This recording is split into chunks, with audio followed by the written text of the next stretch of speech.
All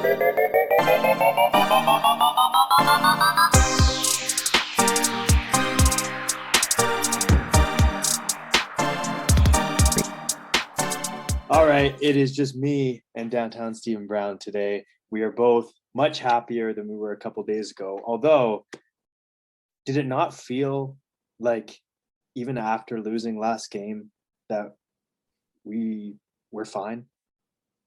Did not feel that way. No. Really? I mean, they finished the game strong, game 2, but game 3 tonight, you know what? I'm going to change my answer from no to yes. They finished game 2 strong. They did. And going into the series, we had all thought that, this was going to be a Jack Campbell versus Andre Vasilevsky sort of thing. And we were nervous about, that matchup. Yeah. But Jack Campbell absolutely just stole game 3 for the Toronto Maple Leafs. There were a couple of Leafs that played well in that game, but none better than him. Mm-hmm. Yeah. Let's start off with the guys who you thought played well. Do you have a couple main guys, and then I'll see if I agree. Yeah, I mean, it's been Engvall, Kampf, and Mikheyev all series long. Basically, Sheldon Keefe's been wanting to get those guys going, and in this game, they actually didn't play very well. And it was a different variation of that line at times where there was Kerfoot there, there was Koshet there was Blackwell there. It's sort of a rotating cast, but the main guys seem to be Pierre Engvall and David Kampf for the most part. But we saw when Sheldon Keefe took the timeout after the 3-2 goal, that was the line that he went back to immediately. Yeah. And in the dying minutes of the third period, that was the line that he went to shut that game down. And I've never been happier and more frustrated in my life seeing Pierre Engvall pass on a 2-on-0 with that empty net. This team passes it backwards on breakaways, and when they have 2-on-0s when the net is empty, I've never seen anything like it before. But you know what? Whatever. Why? Why do you think the puck went in the net? Like what was going through? Okay, so my girlfriend who's sitting right over there was like, "Wasn't that nice that he passed?" And I was like, "No, it wasn't nice in the regular season, sure, but even in the regular season, maybe if Matthews is 1 away from 50, you pass in the regular season, but you just shoot." I was was it Ales Hemsky with the Edmonton Oilers Dallas Stars 7 or 8 years ago, and then they went. Sorry, that was Patrick Stephan, and Ales Hemsky scored the goal going the other way. Yeah, and it's just stakes are too high. Just shoot the puck. Maybe he was giving Mikheyev that opportunity because Vasilevsky stopped him on the breakaway just a couple of minutes ago. And it was Mikheyev that forced that opportunity. So maybe he was thinking, Mikheyev's working really hard in this period. I'm just going to give him the cookie here. But that scares the crap out of me. So Pierre, if you're watching, don't do that again.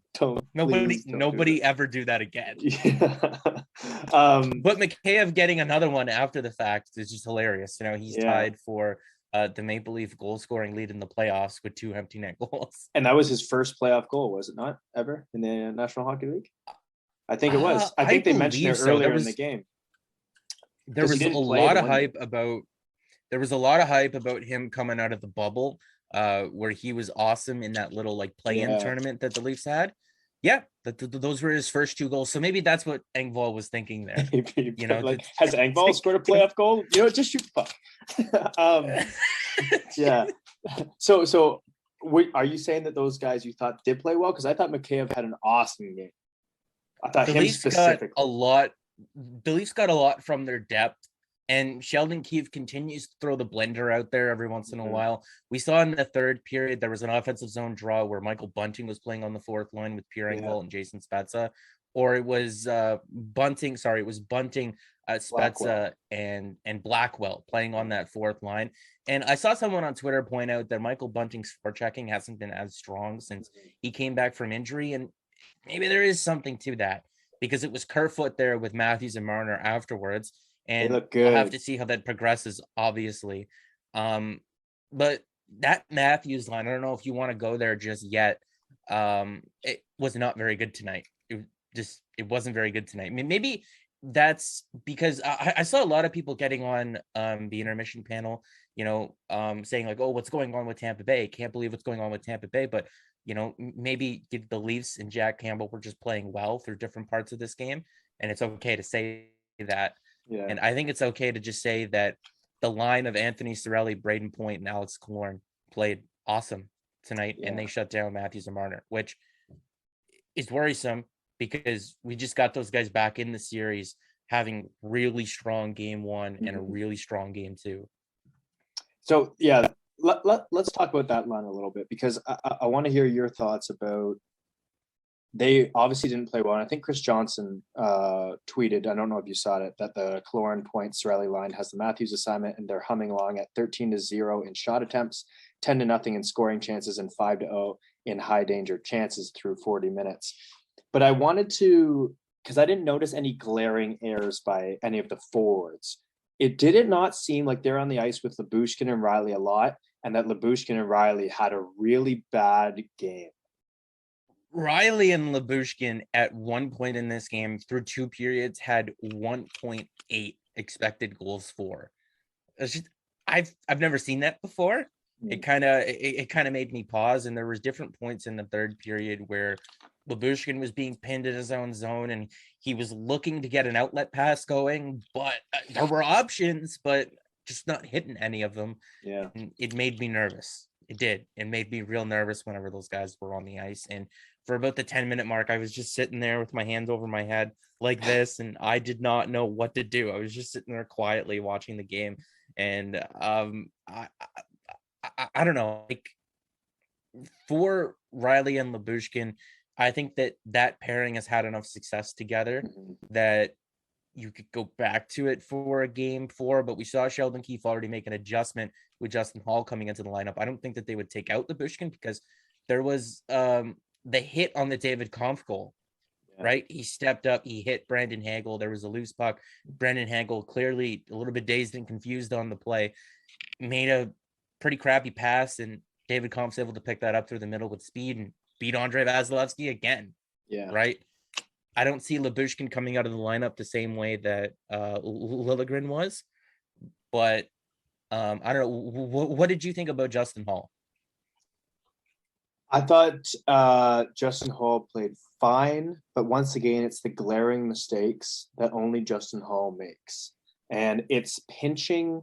I think you might have made a tweet about it, but like I had the same thoughts where it's just like, you're in to play a defensive role. You're not an offensive defenseman. Like, you can still have like some Justin Hall moments where like you rush the puck up, but you can't pinch when you're up. And he's just situationally bad. He'll make mental errors situationally where like it just doesn't make any sense. The penalty he took off the pit, like things like that, you just can't have happen.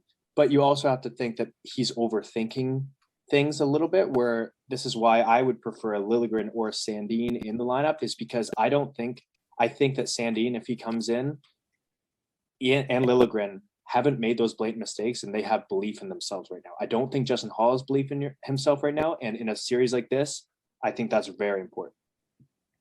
It's hard to come in game three of a series, right? When everyone sort of has their dance partners, they all have their assignments, and you're coming in and trying to figure that out. I thought that him and Jordan, if you just want to remove the one really bad pinch, I thought that Justin Hall had a pretty good game.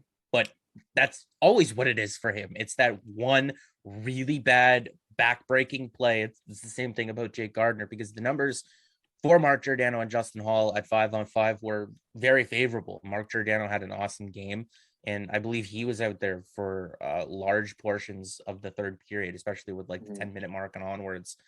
But yeah, it's a weird play where he's a defensive defenseman that's always thinking offense. Yeah. And he steps up to make that pinch there. And if he doesn't do that, he's playing the puck looking forward. Like he's instead of chasing the play, he's following it. And Brandon Hagel doesn't have that step. He doesn't take that holding penalty, and they don't score afterwards.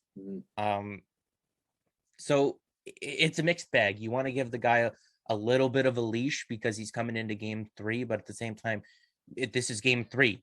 It's some guys just can't come out of the press box and be performers. And I thought that Jason Spezza was the guy who came out of the press box tonight and gave them a little bit of a different look on the power play. And I know that John Tavares didn't really fare too well on the faceoffs. I don't know how Jason Spezza was in the department. Who? Tavares was under. Tavares was under 40%. So, I mean, I didn't mind bringing Jason Spezza into this game. One thing that I had forgotten about, that he had 3 goals to assess 5 points in that series against the Montreal Canadiens, and he fought in the series against the Blue Jackets. He's clearly a guy who showed that he'll do whatever it takes to win in the playoffs. I didn't hate bringing him in, and I thought that Sheldon Keefe's decision to bench a guy like Wayne Simmons, or just not have him, it's not a factor of benching a guy. It's just wanting a different look. It's not that one guy is bad and the other guy is good. It's just that the Leafs have a lot of good players. There's a lot of good different options on this team, and the refs continue to call absolutely everything. And you saw Tampa Bay with an unforced penalty with Pat Maroon really early on in the game. You saw Eric Cernak take one towards the end of the second, or towards the end of the first period, whichever one that was. They're calling this game consistently, at least, and it's going to bode well to not overreacting after the whistle. So maybe, I don't know, do you think that Wayne Simmons gets back in for game 4? Firstly, I thought the reffing was perfect this game. There was maybe like 1 or 2 little missed calls, but you have to expect that on both sides. I don't know about the Kerfoot cross-check. Firstly, I think that was just a dumb play. If it was a cross-check, sure, but it was a dumb play. Don't dump the puck in. Don't get cocky. I don't think Simmons comes in. I think that you didn't notice Maroon or Corey Perry at all, unless you notice Corey Perry in the last minute. He's a terror out there on the last minute, isn't he? I hate that guy in the final minutes of games.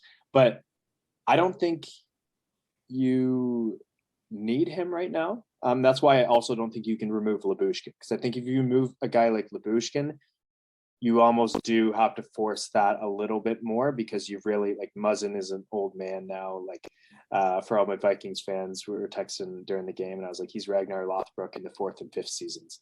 You know, like he's lost it. You can tell he's a little bit slower. Sometimes him and Brody out there together, because they're both not the fastest guy, it scared me a little bit, especially on that Paul play where he sped into the zone and took the hooking penalty. But I don't think that Simmons comes in, but I'm not going to be upset if Clifford or Simmons comes in and Spezza comes out. I do like Blackwell in there. I think Spezza's the only guy you could really take out. I think Kasha hasn't got his footing yet. I think he's looked a little bit out of place, but I know that will come. He's too good of a player to take out, but right now he's just not looking like the Andre Kasha earlier, but that's to be expected, right? Your thoughts?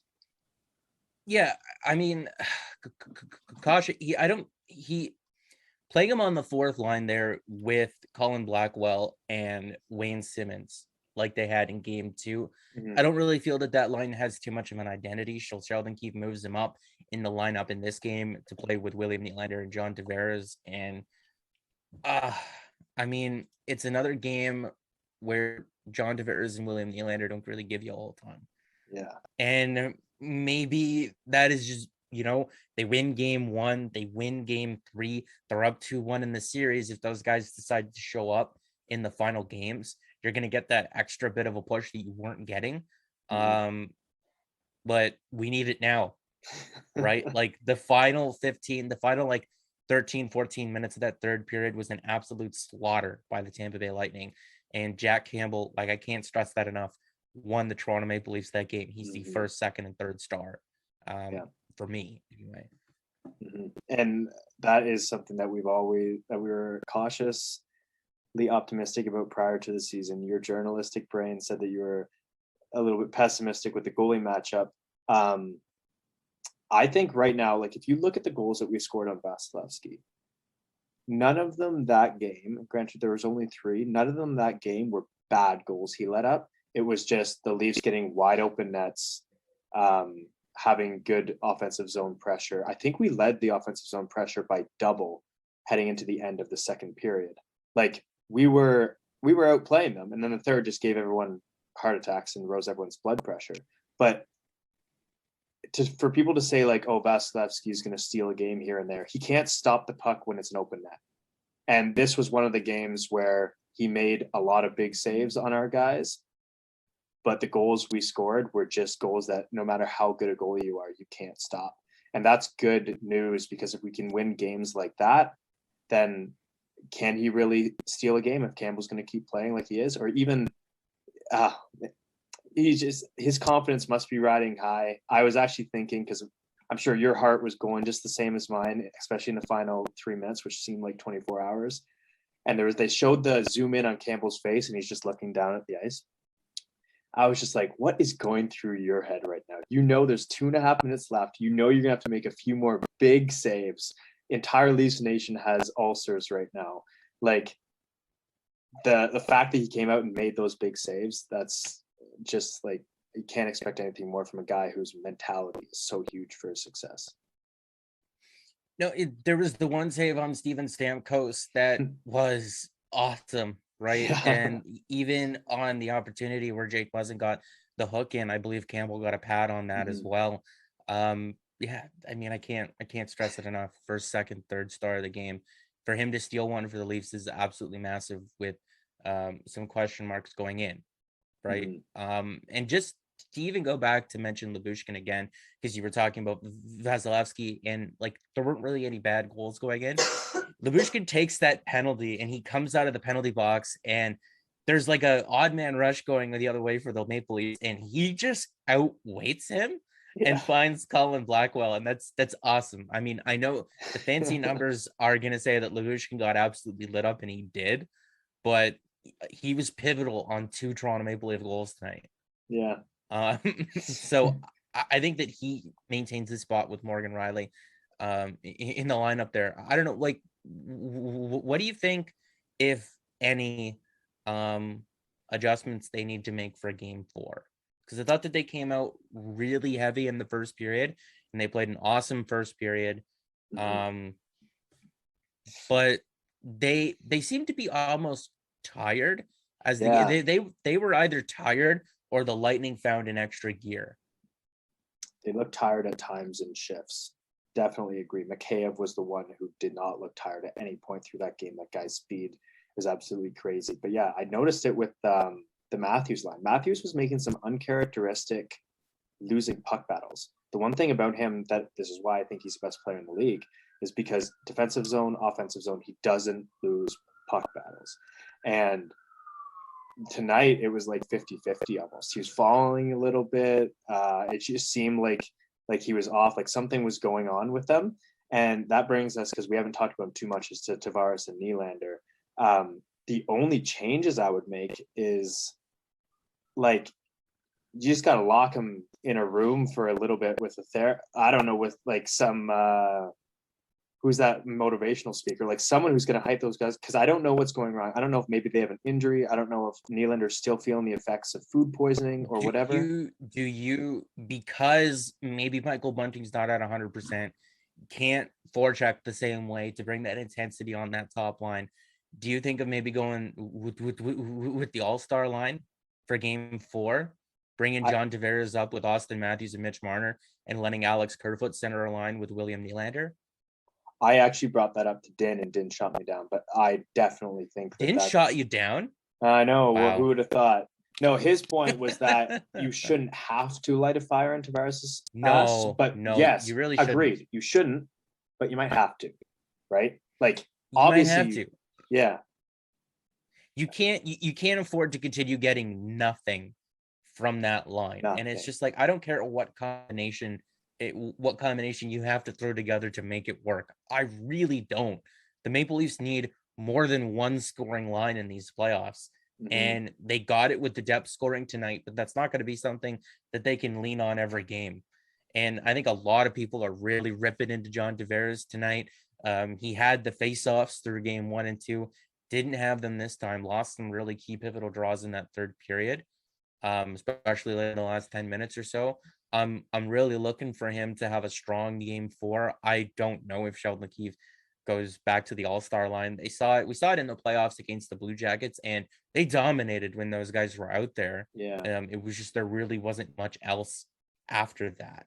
Yeah, it might be one of those things where I think maybe in game 5, when you do have last change and you can kind of use it sparingly, because he did that last playoffs. No, not last, during the regular season a few times where he would just like 2 or 3 shifts a period put Tavares, Matthews, and Marner together, and then just like kind of go with the flow. And I like that concept. I just don't know how well it works. But the other thing too, right now, if I had to actually say my lines, I would say that Matthews, Marner, obviously the first line, but Engvall, Kampf, and Mikheyev would be my second line right now based on how they're playing.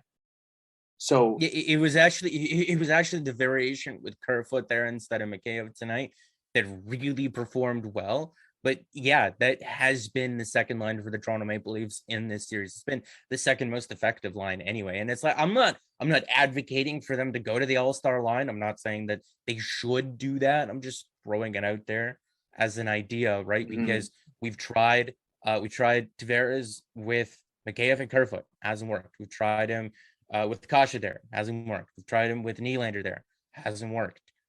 You need him in the series. You need him in the series, and right now he's kind of on an island. I'm not picking on him. Like, I want him to play good. Like, I'm not shooting him down or anything like that. I'm not Dan, but they need to get him going.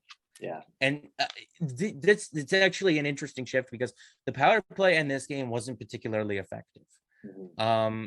They were just to kind of finish up, because I know you said you wanted to do a 15-minute thing here. No, we can go long, man.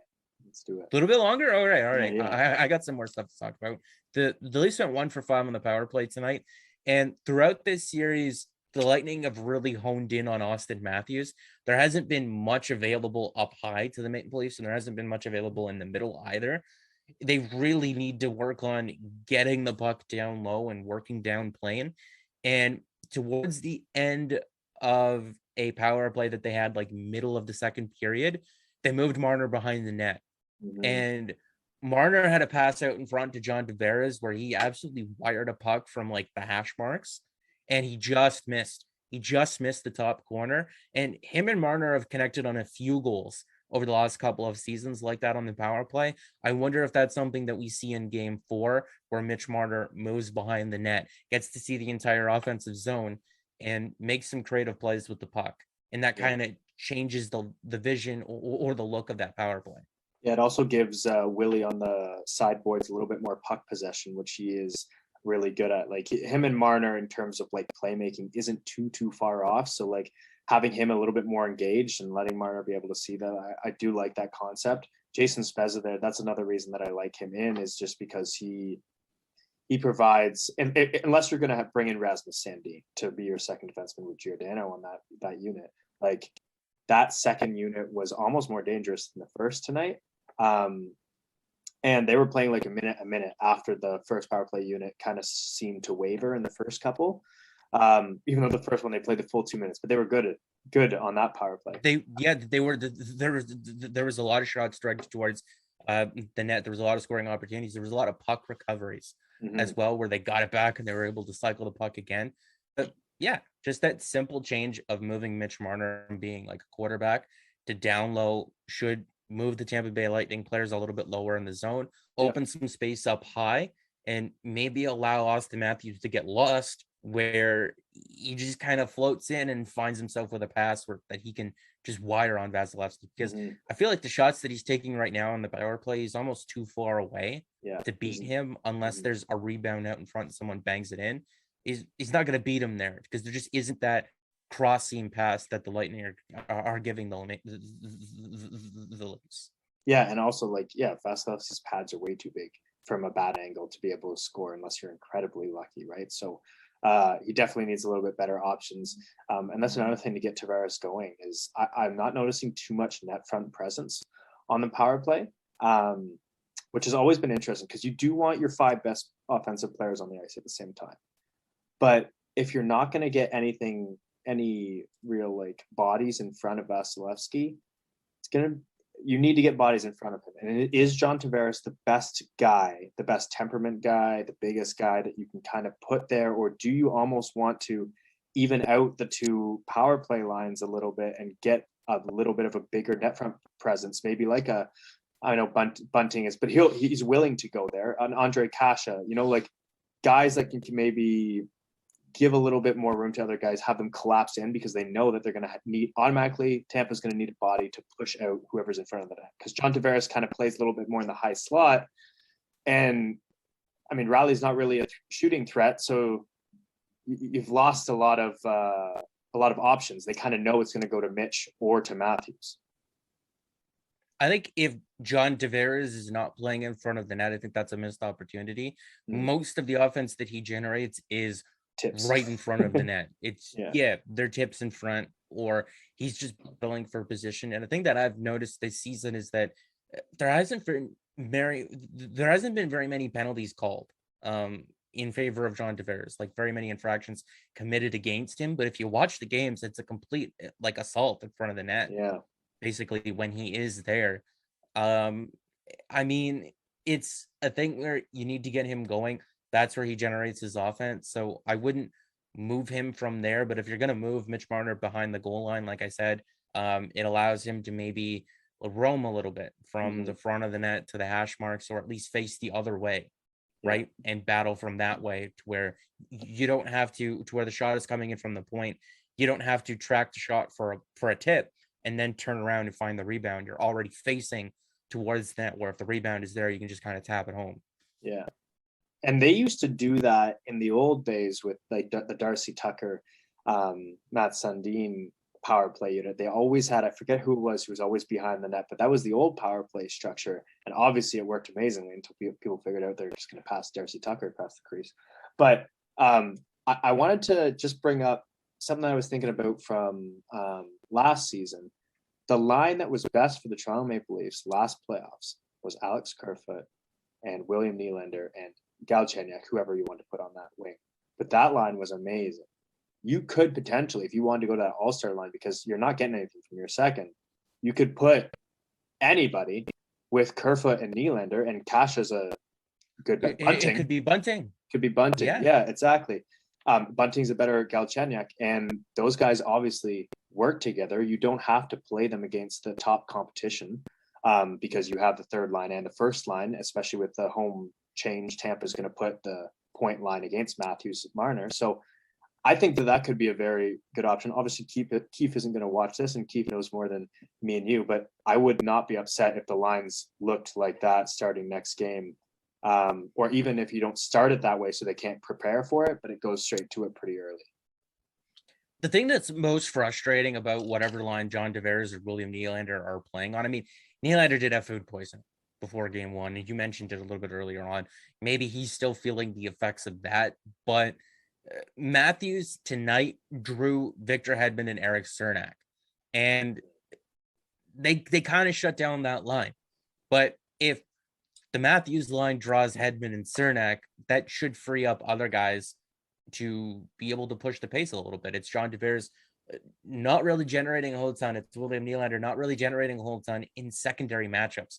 That's always been the most frustrating part of that line's struggles this year in the playoffs, last year as well. If you do move Tavares up and they do form that all-star line, it'll only exaggerate that a little bit more to where, okay, now they're really going to focus in with Hedman and Cernak there. And the rest of the lineup is maybe a little bit bare. I don't know. Maybe it's just some bounces that need to go their ways, because I didn't feel that they got very many bounces in game 2, but it felt like they got almost all of them in game 3, especially in that first period where the Lightning could have had a goal or two. I don't know, but the matchup of Victor Hedman and Eric Cernak, it was something that the Lightning actually strayed away from the last time the Leafs played the Lightning in Tampa Bay. It was Mikhail Sergachev. It was Mikhail Sergachev and Eric Cernak that matched up the most against Austin Matthews, and that was the game that Matthews scored the hat trick. Right. Yeah. So maybe Dave, I've said it like 3 or 4 times in my video. Maybe someone showed them the video. As, hey, you guys aren't matching Hedman up with Matthews. What's with that? I said it like as almost like a little bit of a dig. Like, hey, Hedman's supposed to be this X factor in the series, and yet they're not even matching him up against the best player that the Leafs have. and then they did, and we completely shut him down. So I guess I got to stop talking about Yeah. that. Yeah, I honestly shout out to Cooper for taking Ruda out of the lineup for Bogosian, but I think Ruda was playing up there with Hedman, and he just like throughout the season, even he was just letting guys blow past him. So like their defense has looked a lot better at keeping out high danger scoring opportunities for the Leafs. In terms of offensive possession, we've had good cycles, we've had good zone possession because I think we're just faster than their defense overall. They have some big guys, but I think we're just faster, and that's why having that zone time is so integral, because you're going to get those some plays where a bounce is going to go, and you're going to get Blackwell open in front. You're going to get like just guys available for open nets, and that's how you have to score in Vasilevsky. Yeah, and I mean, like even in game 2, right, when the stats come out, Andrei Vasilevsky's 14-0 with like 6 shutouts, following a loss with like a .950 save percentage. The Leafs got 3 on him in that game. Yeah, like for as well as he played, robbing Liljegren with the glove save, for how strong he played and kept them in that game, in the first period anyway. Then the Leafs kind of wavered in the second, and then to start the third, the result was penalties, and then they came storming back afterwards towards the end of the third. Even when he's been at his best, he's been beatable so far, and that's what's made me feel good about the series. I know I started the show saying I didn't feel good. I don't know why I said that. You're just used to it. You're used to it, man. Do you think that Timothy Liljegren draws back in the lineup? The Maple Leafs had a lot of trouble moving the puck, I thought, out of their own zone tonight. And he's definitely a guy who's a little bit shiftier on his feet, a little bit better of a passer. Do you think he draws back in? I honestly wouldn't be surprised if Rasmus Sandin drew in. But I will say that you made an interesting point in your video this morning. And for people who watch this and for some reason don't watch your channel, pay attention to videos pre-games, because this point was something I didn't even think about, that Justin Hall is brought in to be a penalty killing guy. We've been looking for that at trade deadlines for years and years and years. Thomas Papanik, Foligno, like we've tried to get guys who just Ryan O'Byrne. Yeah. Oh man, the list goes on, right? So, no one power play goal, and guess where Hall was on that power play goal, right? Box. Right. So that is one reason why I will say we did look better shorthanded. We almost looked like the first game, which I think game 1 was an anomaly. I don't think you can consistently get that kind of shorthanded. It almost looked like we're on a power play every time we're shorthanded. But it was my one friend called it a power kill. Yeah, exactly. Yeah. So that would be the one reason why I wouldn't be upset with Hall being in, is just because the PK did look better. And honestly, I was a PK guy when I played hockey, but I know the importance of having like a cohesive unit where you're used to where guys are going to be on the ice, where sticks are going to be, who's going to be the guys switching off with you if you get out of position, stuff like that.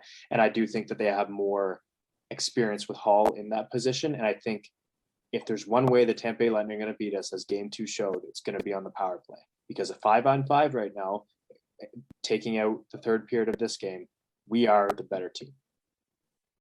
Yeah. And I mean, like Justin Hall coming into this series, played the second most amount of minutes shorthanded among Maple Leafs blue liners this year, and he played in like 13 less games than TJ Brody did. If he would have played the same 82, he would have led them in shorthanded time on ice for blue liners, and that guy wasn't in for game 1 and game 2. He's such a large part of their penalty kill. For the Lightning to go 3 for 7 in game 2, I understand Sheldon Keefe wanting Justin Hall in there, and it's ironic that they score the one power play goal that they did in this game when he's in the box. Yeah. I wonder, like I said it in my series preview, I think at one point in this series, the Maple Leafs are going to go with 11 forwards and 7 defensemen at some point. I think because if they want Hall in there for the PK, I would want Liljegren in there for the 5-on-5 play. And I know that Giordano and Liljegren haven't played so well together at 5-on-5 in this series, but it's a 2-game sample, right? Yeah. And if you want Justin Hall in there, you can play him on the penalty kill when you need him to. You can also mix him in if someone else isn't really going that well that night. You can put the pairings in a bit of a blender. If Riley Labushkin is not working for you, but you still like what Labushkin brings, I don't want to bench him, but Morgan Riley and Timothy Liljegren played really well with each other Riley and at Sandin one even. point this season. It was with who? Riley and Sandin played very well in limited time this season too. They played together a little bit. There was an experiment where Rasmus Sandin, they were trying to play him on the right side of the ice. And if he didn't get hurt, I feel like they would have done that a little bit more often. And maybe you would see Rasmus Sandin playing the right side in this playoff series. Maybe that's something that we see next season from them. But there was a stretch of games where Riley played really well with Liljegren. It was just during that stretch where absolutely everything was going in the net. And those guys were on the ice for a lot of goals against. Maybe some questionable net front play from those two guys. They're not necessarily the toughest when it comes to defending in front of the net. But it's a trade-off. Would you rather be hemmed in your own zone or maybe take your chance and just kind of get the effort level going a little bit higher for those two guys and just kind of clear some pucks afterwards? Yeah. So your ideal, if you were Sheldon Keefe, what would your defensive pairings be walking into next game? I would not want to be Sheldon Keefe.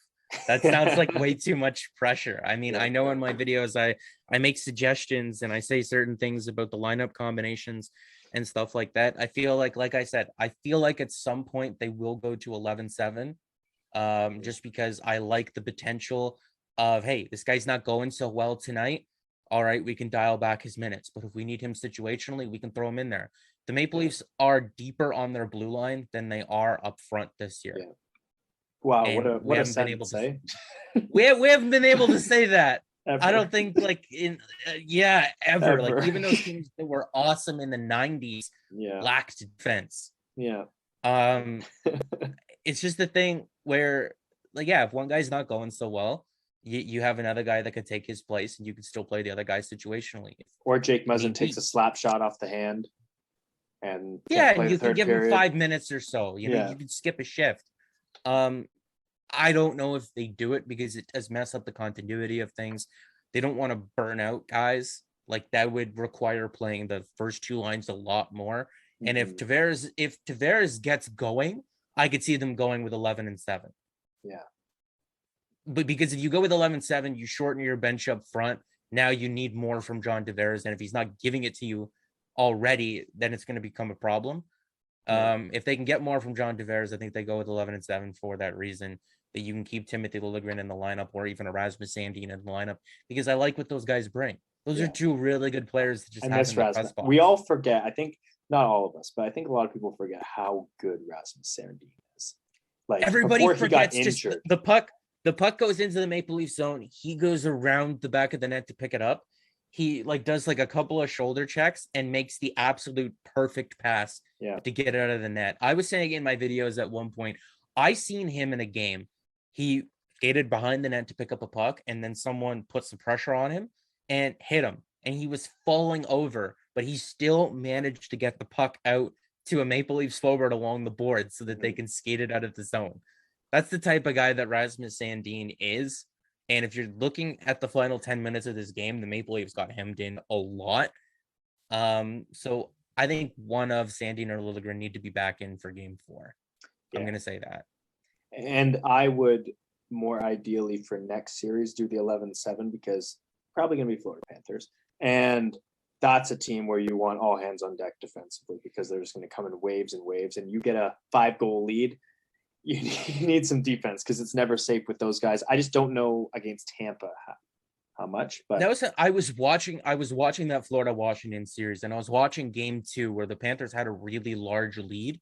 And at one point, I believe they had a mic on Aaron Ekblad, and he just kind of skated over to everyone. He said, "Hey, everyone take one step back. Everyone takes one step back here. We got a 5-1 lead or something like that. Don't worry about trying to push the pace or score another goal here. We got enough." And if they do somehow come back when we're being a little bit more cautious to play defense, then we'll switch things up afterwards. And That's what bugs me about that Justin Hall pinch, and then he Mhm. takes that penalty afterwards, is that it's a 3-0 game. It's a 3-0 game. The Lightning have no momentum whatsoever. Yeah. It was an absolute morgue in Amalie Arena. Fans And he chanting takes soup that. louder than anything else. Yeah, we were hearing the Jack Campbell chants louder than anything else at that point in the game. He takes that penalty on the errant pinch. Like I said, did not need to do that. He's a defensive defenseman who thinks offense all the time. And that's something that frustrates me because, like, when I hold this up, this is a garment shaver. I know what that is. This is a remote control. I know what that is. This is a beer can that I've turned into a pencil holder. This is my iPhone. When I look at Justin Hall, I have no idea what he is. Mm-hmm. I don't know who you are. I look at the numbers and they suggest that he's a defensive defenseman. I watch him play and he's just pinching all the time. And it's like, it's a 3-0 game. It's a 3-0 game, man. Yeah. And it's not like you have speed demon Mark Giordano, 38-year-old Mark Giordano to back you up. You know? Yeah, it's not like that's Roman Yossi playing on the other side of the ice or Morgan Riley or anything like that. Yeah, you're putting the 38. Giordano's looking like, okay. Yeah. Guess I have to be Ron Hainsey with Morgan Riley now. Yeah. Yeah. But it was the one play I noticed from Hall. The rest of the time he got beat defensively. But this is the thing that I was talking about with Mark in a few podcasts ago, is when Lyubushkin makes mistakes, because we love him so much, we'll say, oh, it's just Lyubushkin. When Hall makes mistakes, we're like, you suck, we hate you. And I think in reality, he had a 10-game stretch in the regular season where he looked like the Martin Rinson in the playoffs. And I think we just will never get out of that. I think that just like Dion Phaneuf, just like Phil Kessel by the end of it, people are just kind of fed up with him. And no matter how much good he does, I think there'll always just be that he'll make that one bad play a game and we're just not going to like him.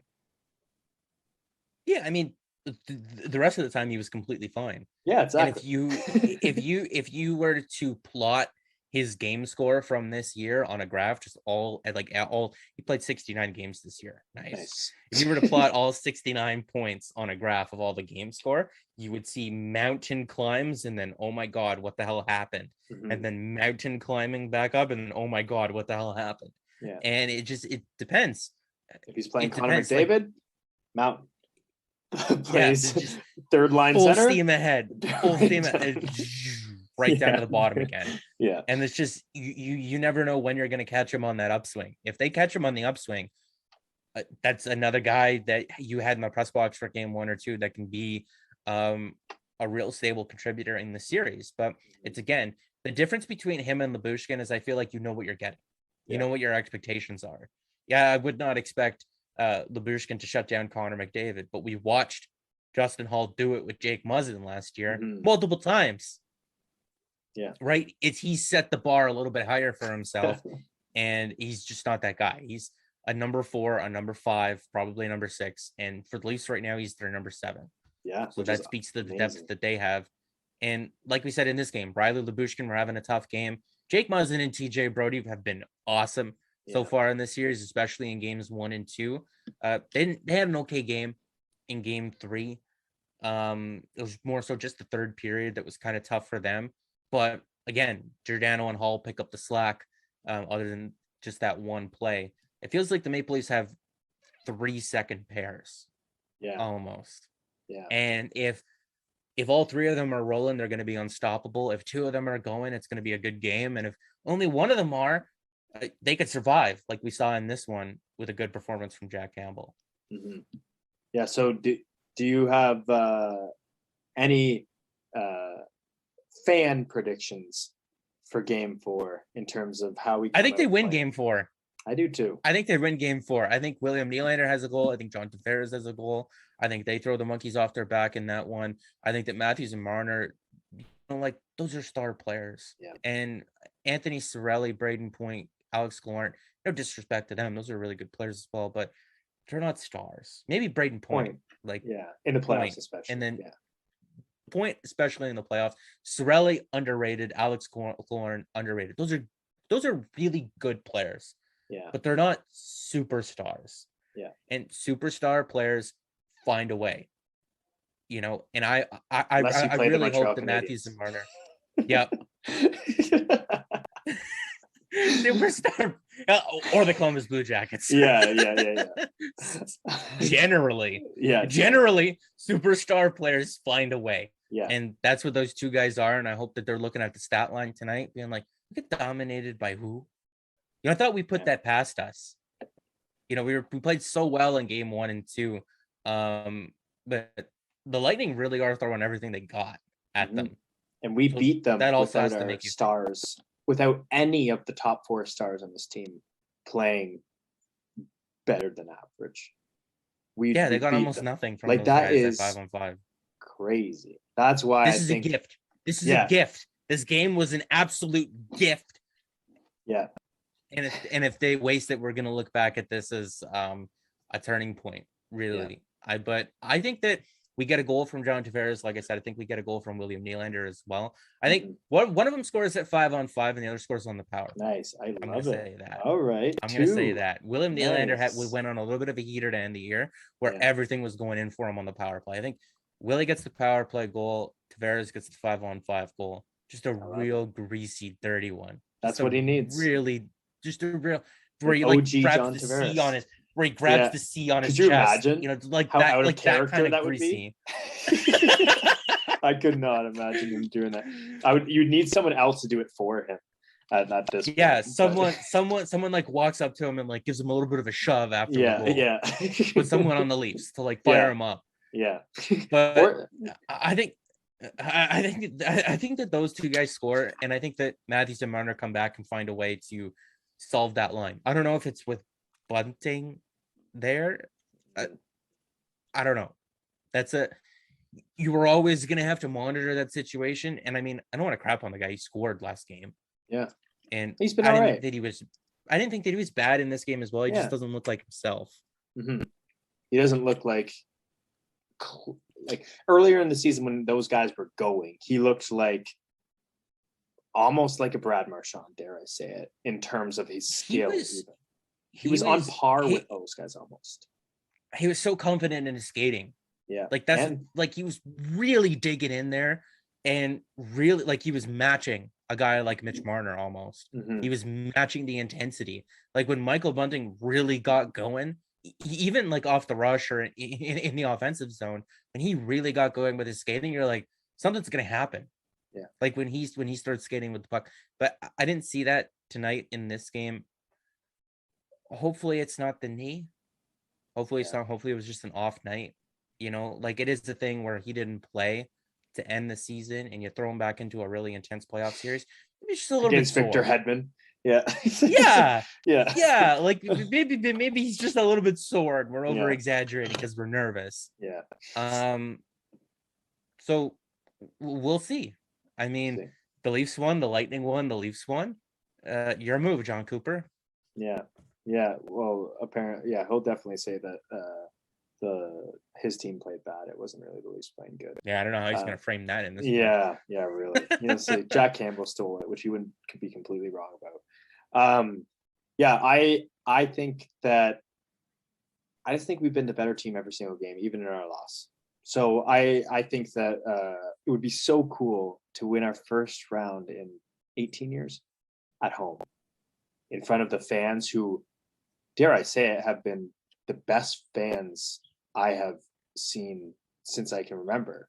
Like usually it's a little quiet, like there's always a joke about the fans, right? But just like craziness, chants all of the time, like even going refs you suck, like stuff like that. It just like it feels like there's real fans and there's real hope. And I think the team is getting that because I feel real hope with these guys that I haven't felt in past seasons. It's different. I think Mike Stevens said it on Twitter. He was sitting up in the press box and the Scotiabank Arena got so loud that he was feeling the press box shake underneath him. And I want to like, okay, if they ever do invite me to cover a game, I want to feel that. I feel like I would just be sitting there. Like I'm a person, when I watch the game by myself or with friends, I'm screaming. Yeah. But when I'm watching the game by myself, I'm kind of sorry. When I watch the game with friends, I'm screaming. Yeah. When I'm just watching it by myself, I'm kind of cool, reserved. I want to know how I would feel in that scenario. I think I would just sit there really quietly and just tears would start coming down, because the moment would just be so beautiful that you would have to give into it. Hope to experience that one day, because Scotiabank Arena was absolutely rocking in game 1 and 2, and I think that they're going to win game 4 and have the opportunity to do it. I think that game's on game 5 would be Tuesday if they're going every other day. Sunday, Tuesday. Yeah, exactly. Yep. Tuesday's going to be the day. Yeah. Tuesday's going to be the day. All right, everyone. Calendars.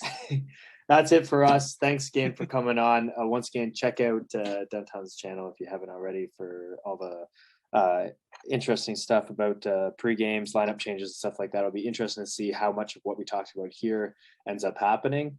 I'm sure none of it, but it's always fun to talk about it, especially with you. So thanks again for coming on, man. Yeah, it's awesome. I mean, hey, we don't do this to be right. Yeah. Right. We do this to if we did, wow. Yeah. There's a big swing and a miss. Yeah. Awesome. Okay, see you later.